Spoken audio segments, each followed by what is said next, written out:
Hiya, everybody. Welcome to Low Friction Friday. Firstly, thank you to there's a couple of people that recommended for me to try the NVIDIA voice broadcast, I think it was called.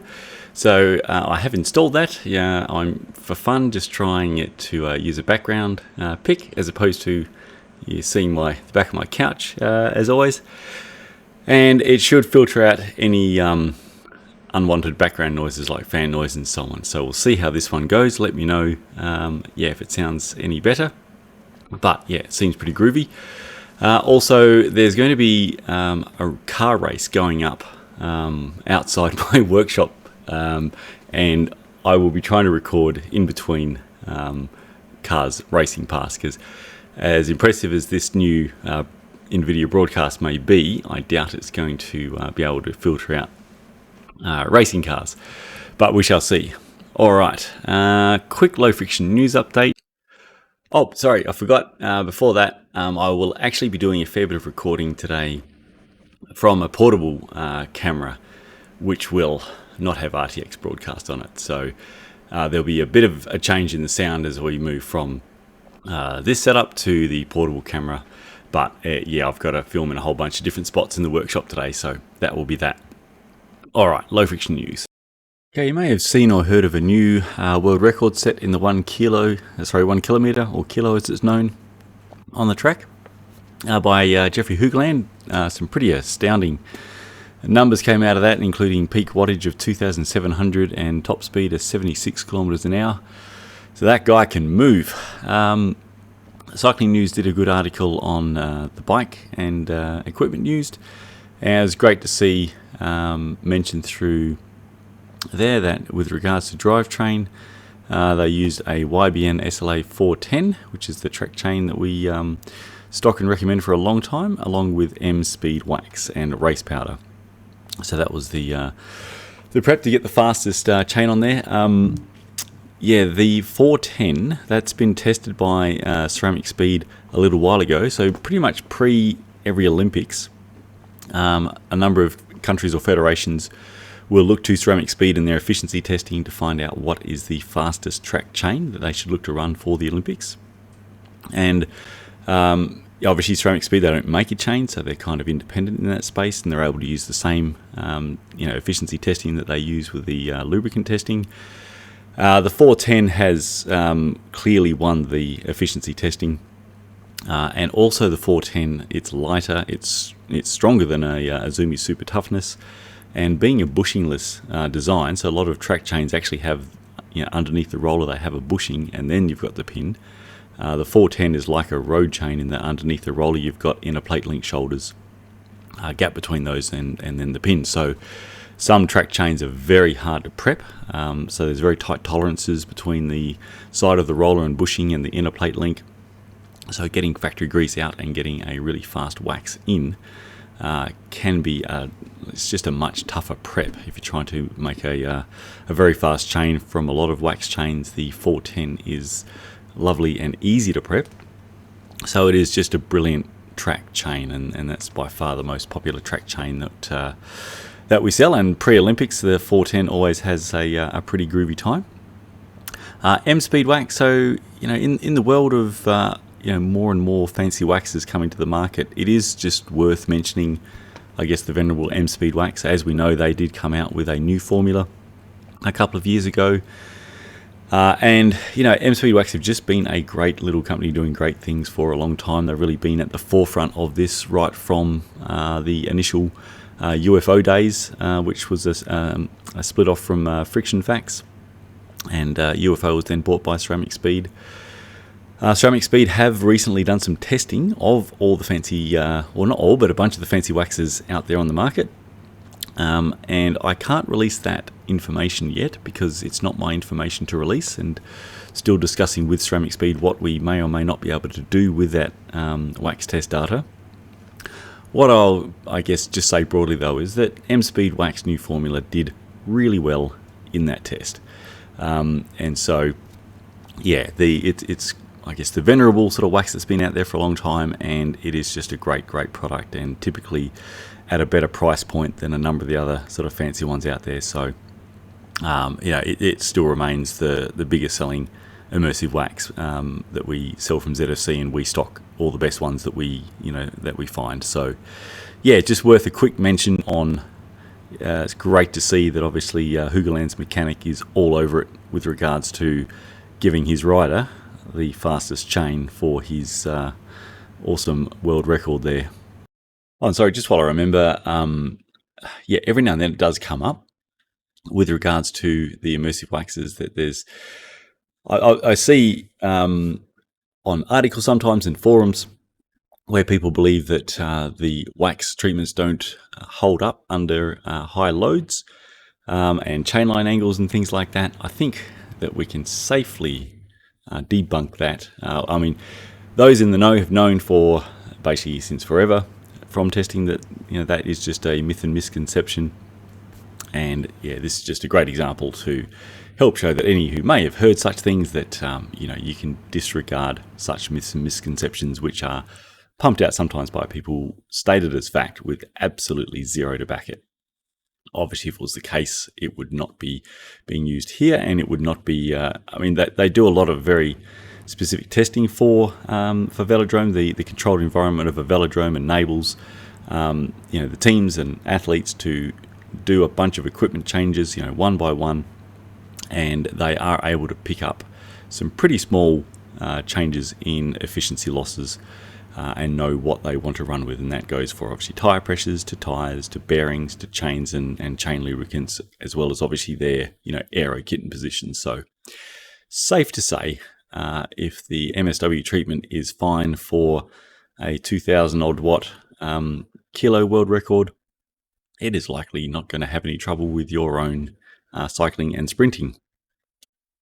Okay, just following on from last week's video on 12-speed chain compatibility, that is now in document form as well on the instructions tab on the awesome Zero Friction Cycling website. For me, I actually put that in a pretty concise doc, considering how lengthy the video went. So it does include the compatibility table, as well as I created a compatibility table for master links, which I didn't get time to cover in the vid. So that is now in there. And just while I'm here, I'm going to do just a quick shout out to the awesomeness of the knowledge section. So if you go to the instructions part of the Zero Friction Cycling website, you will find pretty much all you're looking for and more with regards to any question you have, be it waxing, be it preparing your chain, be it maintaining your chain, wet weather, race chains and ultrasonic. A whole bunch of great stuff in there that's really been sort of built up over the years, and key learnings from our testing to date. So obviously, if you're stuck or you don't have time to trawl through the knowledge base there, you can, as people do, just zing through an inquiry. We will always do our best to answer that as quickly as we can and as best as we can. However, it certainly does help, and this section has helped a lot, as well as the videos, in terms of just cutting down the number of sort of really very general, sort of fairly basic run-of-the-mill inquiries with regards to waxing especially. So that's been great to, I guess, have these resources here that people can refer to and cut down that time. It gives me more time to focus on the knowledge creation side, as opposed to just the same sort of inquiries each morning. But if you're stuck, don't fear, zing through your inquiry, but 99% of the time, what you're looking for will absolutely be in the relevant named guide in the instructions tab.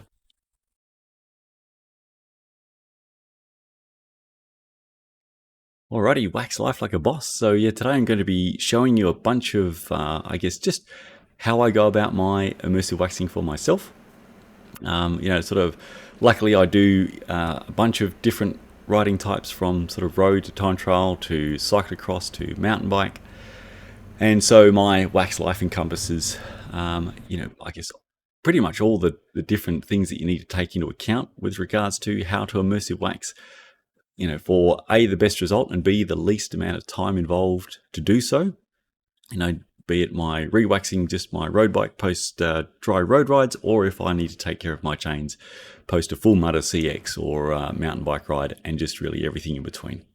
So you know me, I could take 3 hours on this, but I will actually just smash through things pretty quick. And a big part of what I want to achieve today, so whilst most media are doing a much better job with regards to covering immersive waxing than they did, say, 5 years ago, almost invariably still, at the start of the coverage, statements along the lines of, it is much more time consuming and a lot more hassle. So you've got to be prepared for that, even though there are benefits to doing so. So I really want to try to bust that myth a fair bit today. In short, on balance, really the only people for whom immersive waxing will not save them time are those who never maintain their chain or drivetrain, or do extremely little. I mean, if you're not spending any time on drivetrain maintenance at all, then sure, the extra sort of 2 to 3 minutes to re-wax your chain are going to be more time than what you are currently doing. However, if you are, relatively frequently doing solvent flush cleans, either on bike or off bike, of your chain to try to keep it low friction and low wear, and also cleaning your drivetrain from your drip lubricant to, keep that looking clean and running smooth, then on balance, almost always immersive waxing will save you time, because there is basically no cleaning of your chain or drivetrain once you are on immersive waxing. And basically every time you immersive wax, you are cleaning your chain. It comes out of the pot looking brand new, and your drivetrain stays super clean all the time because you're running a true solid lubricant. So there are some great advantages for just being able to pop your chain off, popping it in a pot, swishing around when the wax is melted and hanging it to set, and then popping the chain back on before your next ride.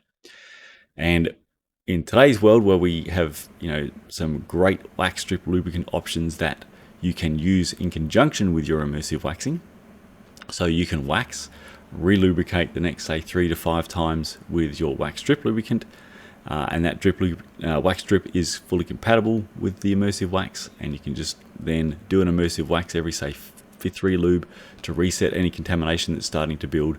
That really takes the pressure off, so having to re-wax every time, and it just opens it up to a lot more people that previously that sort of pressure to re-wax each time may have been a bit too much. Right, so the aim will be to show you just how easy wax life truly is.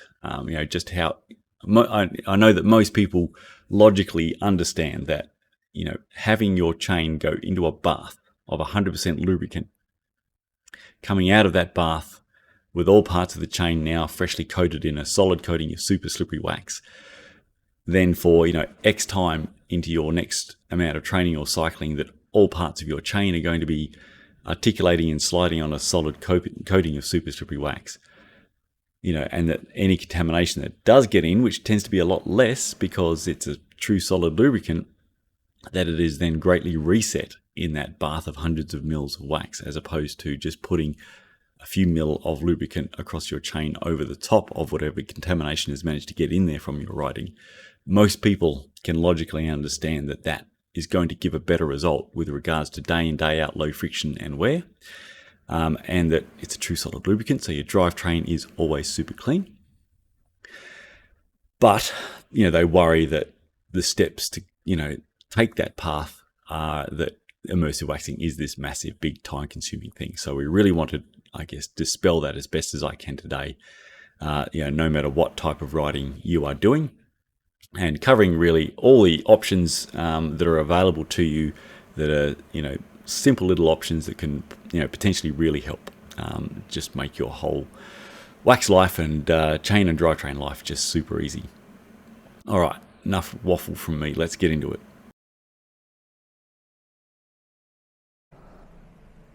All right, let's just do the simple one first. I have my road bike. I've ridden it just in dry road conditions, and it is time to re-wax the chain. So I do not need to do any solvent cleaning. I do not need to do any boiling water flush rinsing. I don't even need to do any thing fancy like spraying some alcohol onto a cloth and wiping the outside of the chain to remove external dust, because there's really just so little dust that is going to be on the chain from riding in dry road conditions. All I need to do is pop the chain off and re-wax it. That is it. Now, for further, detail on re-waxing a chain, I do have Waxing the Concise version video. That's probably the most popular one to quickly see how to wax a chain. I will be super quick today, so I'm not going to be running through popping, how to pop chains on and off and so on. I'm just demonstrating re-waxing a chain. This is what I do when I need to re-wax a chain and just how easy that is. So I'm just going to find my master link. It can help sometimes to use a different color link, but there it is down the bottom. We're going to pop that one off.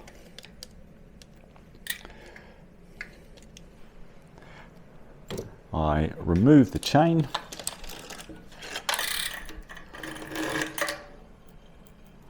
I'm going to then thread my chain onto what we are calling a swisher tool. So you're just looping it through like so. Let's see if I can maneuver my tripod. We are then going to go to my wax pot. Now, normally what one would do typically is you put your your chain on top of the wax, turn your pot on, and just come back whenever later when it's melted, swish the chain and hang it to set. If the wax is pre-melted, pop the chain in, give it around 10 minutes so the chain fully heats up to the temperature of the wax before you swish it. You can't just put it in, swish it and hang it up, because the existing wax coating that's sort of getting a bit done doesn't have time to melt off and get that nice fresh coating in. So we're going to give it that 10 minutes and then we would swish it and hang it to set, and it's going to look just like other waxed chains that you may be able to see there hanging up. And then all I would be doing, which I'll demonstrate a bit later, would be breaking the wax link bond on the chain and reinstalling the chain back onto the bike, which would take me all of about sort of around a minute to a minute and a half. That's it. That's a re-wax. So again, for further depth on that, have a look at the waxing concise version video, but that is just as simple as Wax Life is for re-waxing your road bike.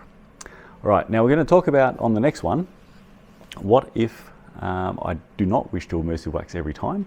I instead wish to use a compatible wax strip lubricant with my immersive waxing.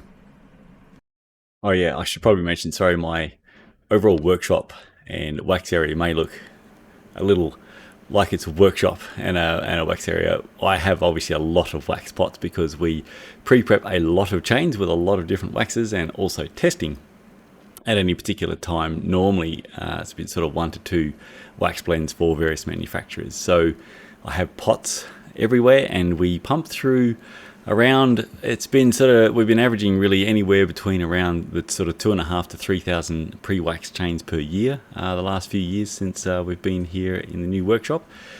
So we're sort of coming on, getting close to say 10,000 pre-wax chains that have been put through this particular area, as well as my own waxing. So a lot of waxing going on. Your area won't look quite that busy. Alrighty, so let's talk about what we can either term, say, the combo approach or hybrid approach. So this is using a compatible immersive wax drip lubricant with your immersive waxing. And this is fantastic. This really opens up immersive waxing to a whole bunch more people that otherwise simply would not have taken the step to go down that path. It does give you the majority of the benefits of immersive waxing. Immersive waxing every time will still be king, but for a lot of people, this gets them really, really close. And it takes the pressure off, feeling that you need to re-wax every time. So let's have a run through, really what are the main options, and I'll help you decide, hopefully, which one is for you. Now, there are likely more options out there that I guess are undiscovered or untested. I can only really relate to, the best knowledge that we have at this time, and we will continually be working to expand on that knowledge. Okay, officially at this time, the recommended wax strip lubricants to use with your immersive waxing are, the NVIDIA Shield it's editing it out. Here we go. Silka Super Secret Drip, Ceramic Speed's UFO Drip, True Tension Tungsten All Weather. You can also use their race lubricant. That's a bit of a different one. And to a reasonable degree, Smooth is also a sort of fairly successful option that some go. But let's have a quick run through what the pros and cons are for each. And I'll do this quickly. Okay, first Silka Super Secret or UFO drip. Super Secret is overall the easiest to apply. So it puts on a fairly thin coating. The main challenge with that people find with the Super Secret drip is sort of getting enough on the chain without it dripping sort of excess onto the floor. So key number one with this is you do really want to shake it extremely well, or you may find that what you're applying is sort of a bit too much carrier and not enough of the actual wax lubricant. So if it's really, really thin, it may just be a hint that you've only sort of, I guess just not given it a good enough shake. It is still thin, but if it's really thin and you're sort of finding that, wow, this went dry in 80 kilometers of road riding after I applied an application, part of that could be that you're just applying a bit too much carrier and not enough of the actual lubricant. So shake it well before you apply. I will demonstrate the best way to apply these wax strip lubricants when I duck back to the bike. But I guess, the quick advantage for SS drip is that it is pretty clean to apply. The disadvantage is that its treatment lifespan is not massive. So now this is going to apply for basically all of what I'm running through here. With wax strip lubricants, especially if the next day's ride may be wet, you really want to give them at least an overnight set time, preferably 24 hours if you can, to make sure that all the carrier has evaporated. The carrier for all of these is basically water. If they are not set, they will wash off. They already have a fairly short lifespan in wet conditions, with the exception of smooth. That lifespan will be very, very short if the wax strip lubricants are not set. So if in doubt, pack some extra just in case. All right, UFO drip. This goes on a lot thicker, so you still need to shake the bejesus out of these before you apply them. It will go on, however, a lot thicker, which is great with regards to, I guess, more easily getting a nice coating on that's going to feel great for at least a decent length of time. However, by nature of it, and especially following Ceramic Speed's instructions where they want you to put a pretty heavy coating on both the top and the bottom of the chain, you do have a bit of excess to wipe off, especially from your chainring and your cogs, and I guess whichever cog you are applying it on.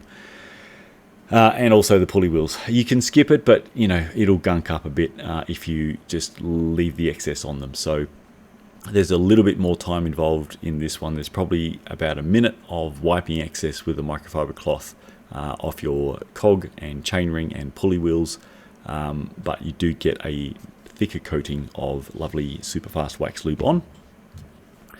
True tension tungsten all weather is pretty much, I guess, in the middle of those two.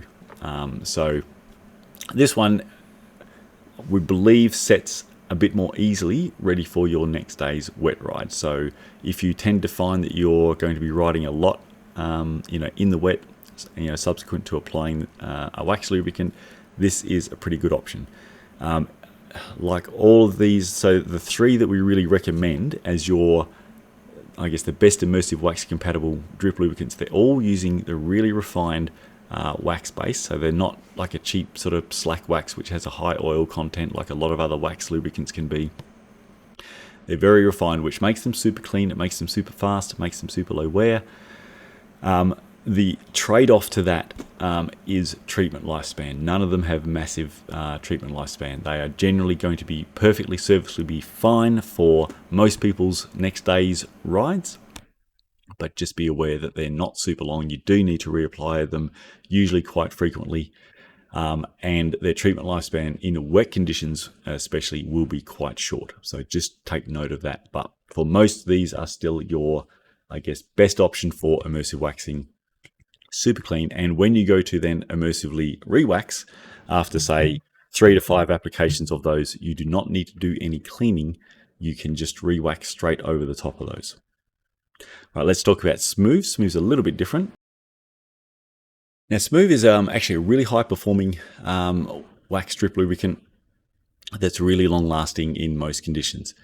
It does use a different wax base, which is what gives it that extra longevity. It does have some initial penetration issues, So I have covered that in the past as well. So it is best to reapply this one prior to your wax treatment being completely done. You want to give it a bit of time to get in, and also follow the hints and tips with regards to applying the wax strip lubricants to get past penetration issues.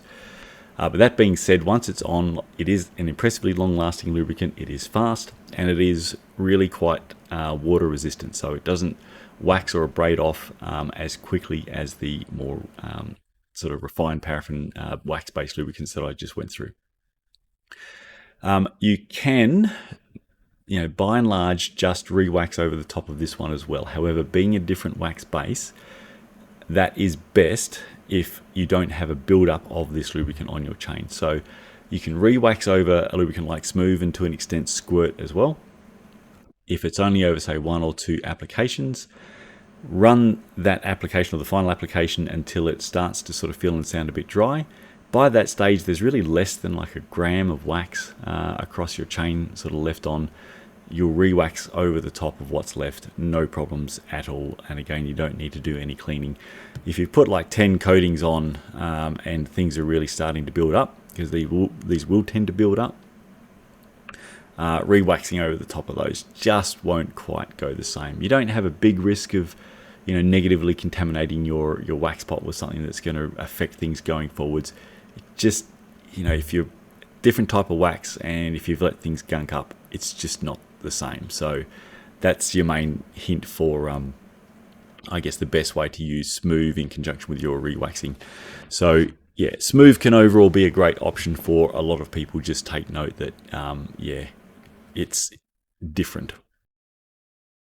And so that covers a question that often comes up as well with regards to I'm going on a cycling holiday, I'm going on a bike packing trip, or multi-day event, things like that. What do I do? I can't re-wax. Just pack what's most convenient for you out of those options and use those on your cycling adventures, and then you just come home and re-wax. Like, unless it's been wet where you're going to want to do some intervention to flush out all the crap that water's brought in, if it's been dry, just re-wax and all is going to be awesome. Alright, here's my lovely new time trial bike. Courtesy of some lady's insurance after she skittled me with a 4-wheel drive on my old time trial bike. So yeah, we're going to put on this one, we'll go with Silka SS drip. This bottle looks different. I've got one of the original bottles I keep refilling from a SS drip tub.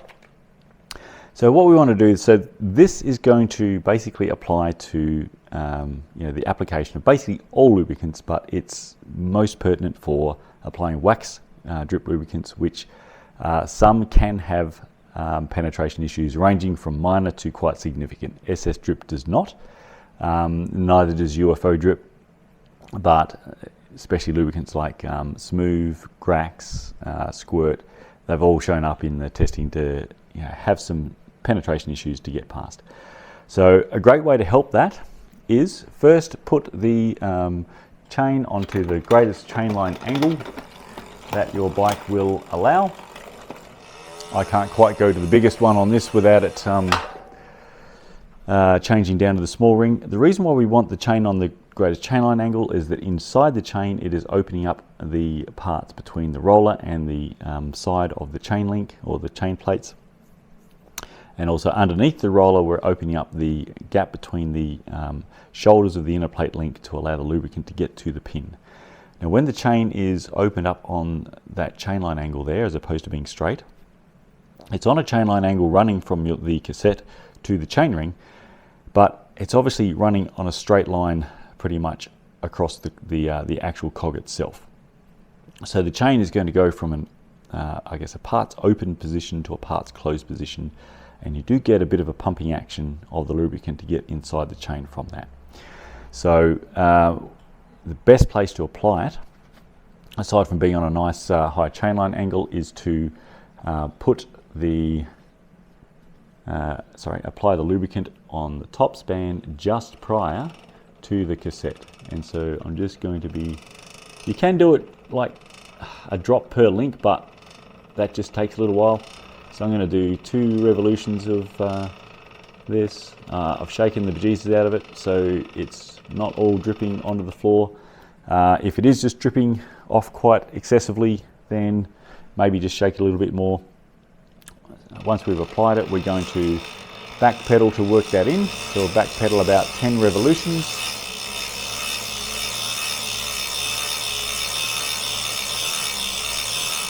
And then we are going to wipe the excess. I think on the Silka video they show massaging the lubricant in with your fingers. I personally have actually never bothered doing that. I just, after working in, I skip the massage. You can do that if you like. I haven't been able to track a difference doing that, so I sort of skip that and I just wipe the excess. And I wipe a little bit of excess off the chain rings, the chain ring I should say. Don't have to worry too much about the cog. And normally I would actually shift it out of the cog, makes it a bit easier to access, but then I can chase my tail a little bit, wiping excess off another cog. That's pretty much done. So that didn't take too long. Now all I'm going to do, normally I would give that at least an overnight set, a whole day if you can, but a lot of people riding a lot, you're just going to be giving that an overnight set. So it's best to apply once you've sorted yourself out post-ride. If you can remember, that's a great time to apply your wax strip lubricant to give it that set time so that for your next day's ride, it is rocking and ready to go. Okay, hybrid approach with an off-road bike. So here's my lovely gravel cyclocross bike. So, I mean, everything is basically the same. The only thing is that despite the fact that we are running a solid wax lubricant on the chain, some dust is going to stick to the outside of the chain due to basically static electricity of the chain whizzing through the air. So similar to why dust sticks to your frame and your wheel rims, you don't lubricate your frame and wheel rims normally. So some dust is going to be externally there. Now, if you are not hybrid approach to just immersive waxing, it's a great little tip just to remove that surface dust just by spraying some alcohol onto a microfiber cloth and wiping the chain. It just keeps the wax in your wax pot more amazing for longer because you're lessening the amount of dust that's sitting on the outside of your chain being brought into that wax pot. If you are doing the hybrid approach, or even if you're just solely using a drip lubricant, it is I guess a great tip to do this prior to re-lubricating with a drip lube, because especially if you're running a good wax lubricant, most of that dust doesn't really have a pathway to get from outside to deep inside the chain like it does when it's with a wet lubricant.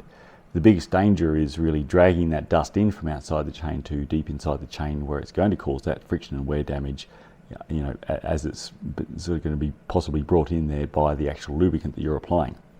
So we just want to remove that surface dust. So I'm just going to spray some alcohol spray onto my microfiber cloth. Literally just as simple as then just running the chain through it. It's going to lift off the surface dust. And so we now have basically surface dust on my cloth that is no longer sitting on the top of the chain. Sorry for some background noise. All right, this time I'm going to use UFO drip as opposed to SS drip, just for fun. I actually pretty much just rotate through them for fun. They all are great to use, combo waxing. So again, I'm going to put the chain into the largest cog. Now sometimes you may find that, I can't remember if this one does or doesn't, but you may find that your bike will not backpedal in the largest cog. It may try to jump down cogs. If that's the case, try the second largest cog if it won't backpedal in the largest cog. UFO do like you to apply basically a coat on top and bottom, so similar thing. I'm going to start at the top.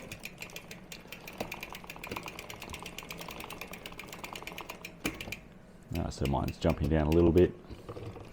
So there's the top coating. I might put it one cog down. Okay, and then I'll find my connect link and I'll put a coating on the bottom. Don't worry too much about the whole thing with the chain line angle with this, for the bottom coating. Again, Ceramic Speed do like you to put coating top and bottom. It doesn't really have penetration issues, but just good habit to apply from the top, as we showed with the opening up just prior to the cassette. All right, so same as before, we're going to work that in. We're going to wipe the excess. I don't bother about massaging it in, and just for time purposes, I'll only do a very sort of quick wipe of excess from the chain ring and from the cog. You pretty much know what I'm on about there, so I don't need to give you a perfect demonstration. And again, we're going to want to give that at least an overnight set, but that'll be a lovely wax coating for the next ride, and I will be able to re-wax over the top of these coatings, and multiple of them, no issues whatsoever.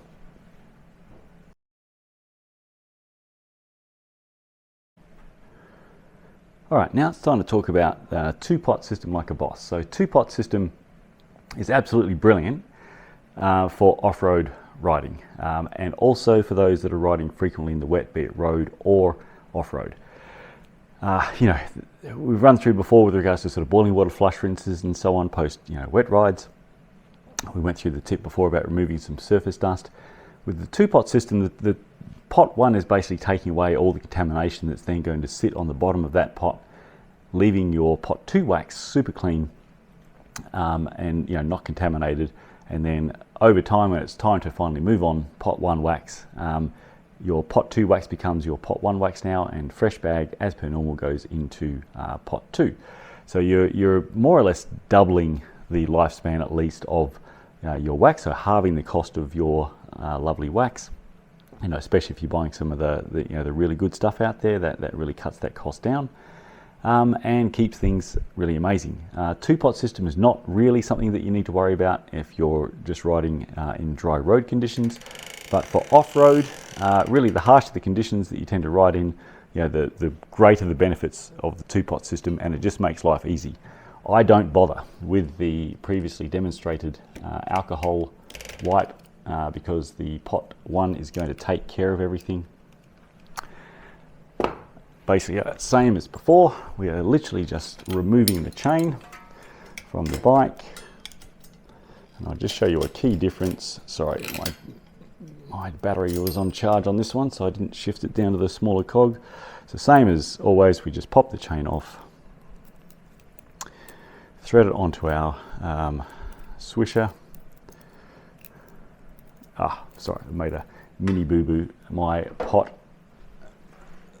is actually a little bit smaller diameter for my off-road. I just need to swap swishers. Sorry, I'm on a one-take wonder with this stuff today. Let's see if that is actually showing the pot. I think it is. All right, so let me just swap to my pot one swisher tool, which is just bent a little bit narrower. If you have a normal pot, you won't need to worry. My first pot is just a bit smaller. All right, got that. Literally the difference with pot one is that we have in here a raised bed, so the chain is going to sit off the bottom of the wax, so that when the contaminated wax with dust and whatever else may be in it melts, that contamination settles to the bottom. So that is just going to go into pot one. So same as before, we would need to leave that in there. So normally it's not that difficult, just one-handed. So yeah, normally we would just, again, leave that in there for 10 minutes. Now with this, we are not going to, when we remove it, we are not going to swish it. We do not want to disturb the contamination that's sitting on the bottom of that pot and distribute that through the wax that is then going to go on the chain. What we want is for the wax coating with the dust on it to melt off this chain. That contamination is going to settle to the bottom of the pot. The chain is raised off the bottom of that pot, so that when I gently remove it and put it into my second pot, I'm not bringing the contamination with it. And literally from when I move it from pot one into pot two, I've already got my pot two wax melted, because I would turn them on both at the same time. I can just immediately swish it in pot two and hang it to set. Now some people do all sorts of tricks with regards to trying to extend their wax, like they might look to cut the bottom, like they pour it into a cup or some other container, to like an aluminium tray, and cut the bottom off. Sorry, a bit of background noise. And cut the bottom off to remove the contamination, but they're going to remove any of the lovely friction modifier that's in that wax as well. So the two-pot system is shown there, where you're raising the chain off the bottom of the pot. That is absolutely the two-pot system like a boss, and once you're set up, it is super easy. And yeah, so as you can see, for off-road riding, frequent wet riding, there is no easier way to clean your chain and reset it back to awesome than the two-pot system. All right, and so now that that's had its soak in pot 1, just going to gently remove. Going to let the pot 1 wax, just the majority of it, just drip back into pot 1. And then pot 2 is already melted and ready, so I don't need to let it heat up or do anything else in there. It's all set to go, so the chain's been obviously heated up from its soak in pot 1. When I put it into pot 2, I can move straight to just giving that a nice swish. So the pot 2 wax that's keeping super clean, because all the contamination is going into pot 1. So it is just lovely and clean and full of the wonderful friction modifiers that are in there. I can just swish that and then hang that to set as normal. And done. Pot 2 waxing really does, two-pot system really adds hardly any extra time at all onto your waxing versus doing single pot, but carries a whole bunch of advantages. All right, so I just want to quickly re-stress at this point, because I know some people will be thinking, wow, still this step to immersive waxing might be something I've got to get my head around, and now this guy's talking about running 2 pots. If you ride just on the road and predominantly in dry conditions, 2-pot is really not something that you should be sort of putting on your radar. You're running a solid lubricated chain in very clean conditions overall. The amount of contamination that your chain will pick up riding in dry road conditions when you've got a wax chain on, it's very low. The wax in your 1-pot will remain amazing for a long time. It is just something for those that especially are riding either off-road, so out in the world of dirt and dust, or if you're riding frequently in wet conditions where water's going to bring a whole bunch of crap into your chain, that the 2-pot system can simply be the easiest way to keep your wax amazing for a very, very long time and get the most bang for your buck from that wax. And it really just sort of beats all other methods of sort of cleaning intervention with regards to both cost over time and just time efficiency. So it's just wanted to show you 2-pot system like a boss again, because off-road riding is my favorite, so it's something that just makes it so easy for me. I just don't know of another way to keep both my chain and my wax as awesome as simply putting it through the 2-pot system. It's just the bomb.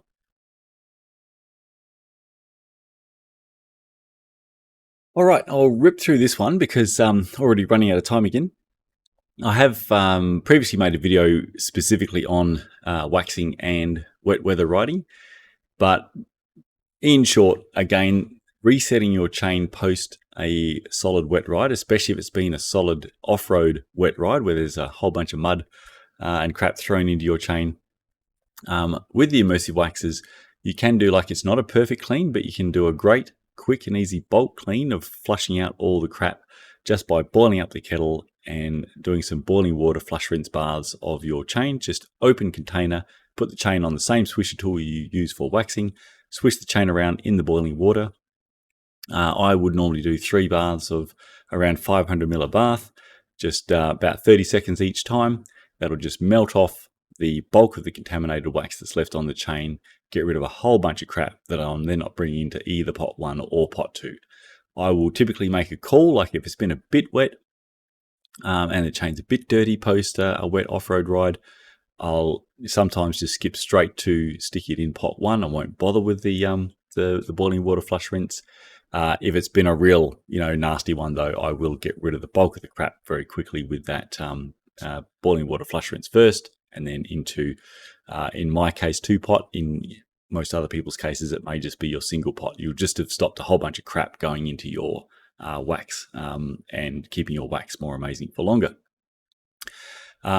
And as discussed in a previous low friction update, it is definitely best to dry your chain, at least sort of a reasonable job at that before re-waxing, as opposed to re-waxing your chain wet. So just 2 or 3 minutes with a hairdryer or heat gun, because the water may not necessarily evaporate out of your wax, and water may build up over time in the wax in your pot. So it is recommended to give your chain just a 2-3 minute blast with a heat dryer or hair gun before you pop it into your 1 or 2 pots.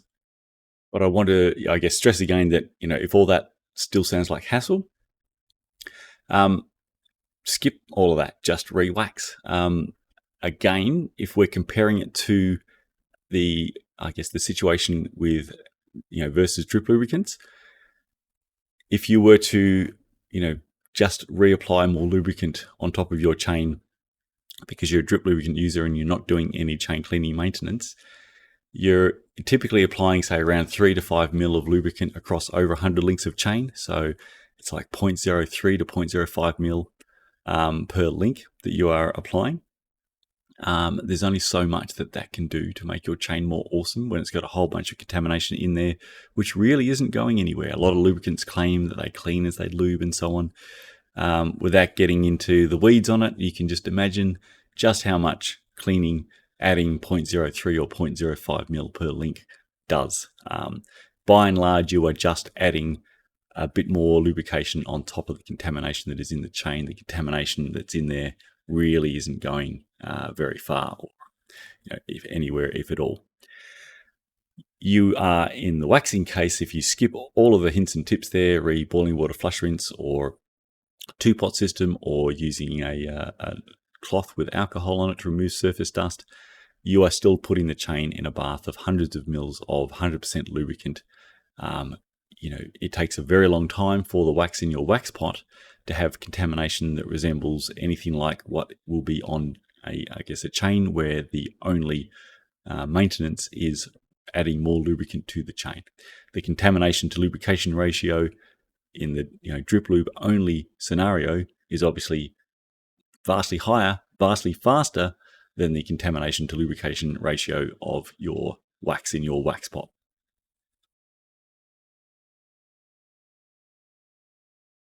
All right, so let me know how I've gone with regards to showing, hopefully just how easy immersive wax life is to keep your chain just day in, day out, super low friction and wear and super clean.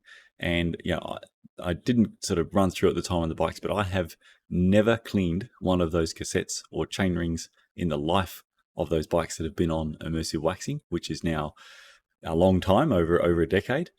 So, compared to, say, drip lubricant only approach, I just do not know what options they have that are either, as quick and easy, as cost effective, and, also as effective at, reducing the contamination and resetting that chain back to super low friction.